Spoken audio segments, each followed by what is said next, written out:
शिक्षक मिळालाच पाहिजे, शाळेला शिक्षक मिळालाच पाहिजे, शाळेला शिक्षक मिळालाच पाहिजे, आमच्या मागण्या मान्य करा, आमच्या मागण्या मान्य करा, शाळेला शिक्षक मिळालाच पाहिजे.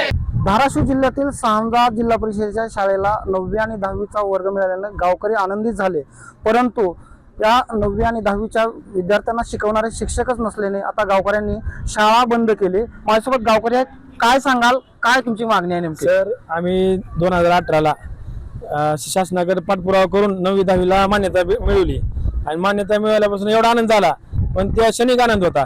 कारण मान्यता भेटल्यापासून आपल्या शाळेला एकही शिक्षक आतापर्यंत भेटला नाही. त्यानंतर 2019 मध्ये जिल्हा परिषदेने आम्हाला सांगितलं की तासिका बेसवर तुम्ही शिक्षक भरती करा BEd DEdचे. मग आम्ही ती भरती केल्यानंतर आजपर्यंत 1 रुपयाही त्याला पगार भेटले नाही. आज आम्ही गावकरी स्वतःच्या खर्चातून शिक्षकांची पगार करतो, आमचे विद्यार्थी शिकित आहोत. पण ही शाळा गोरगरिबांची शाळा आहे, शासनाची शाळा आहे. असं किती वर्ष गरीबाच्या विद्यार्थ्यांनी पैसे देऊन शिकायचं? आपण जिल्हा परिषदच्या शाळेमध्ये कशासाठी येतो की मोफत शिक्षण आहे आणि हक्काचं दर्जेदार शिक्षण आहे. पण आमच्या इथं शिक्षण भेटायचं अवघड झाले, विकत शिक्षण खाजगी संस्थेसारखं आम्ही शिकत आहोत. तिथं शाळेला शिक्षक नसल्यामुळे नेमकं काय झालंय? आम्ही पालकाकडून पैसे काय गोळा करतो ग्रामपंचायत तर्फे. मी सरपंच ह्या नात्याने मी काय सहकार्य करतो.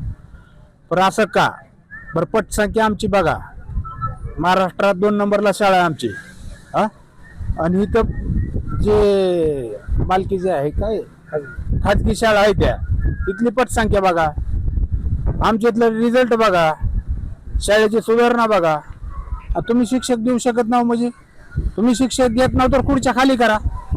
काय मागणी आहे तुमची नेमकी प्रमुख?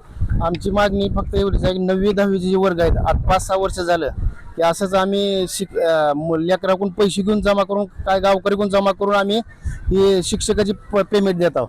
मग ह्या आम्ही पाठपुरावा केला आहे, जिल्हा परिषद सगळं पत्र दिलं, देतोच म्हणजे फक्त 9वी 10वी शिक्षक, पण आतापासून काय दिलं नाही.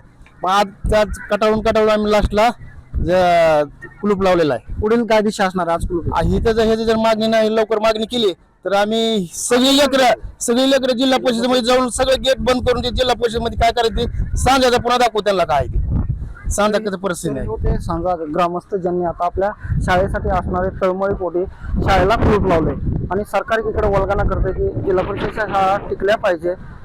काकासाहेब कांबळे, ABP माझा, सांजा, धाराशिव. ABP माझा, उघडा डोळे बघा नीट.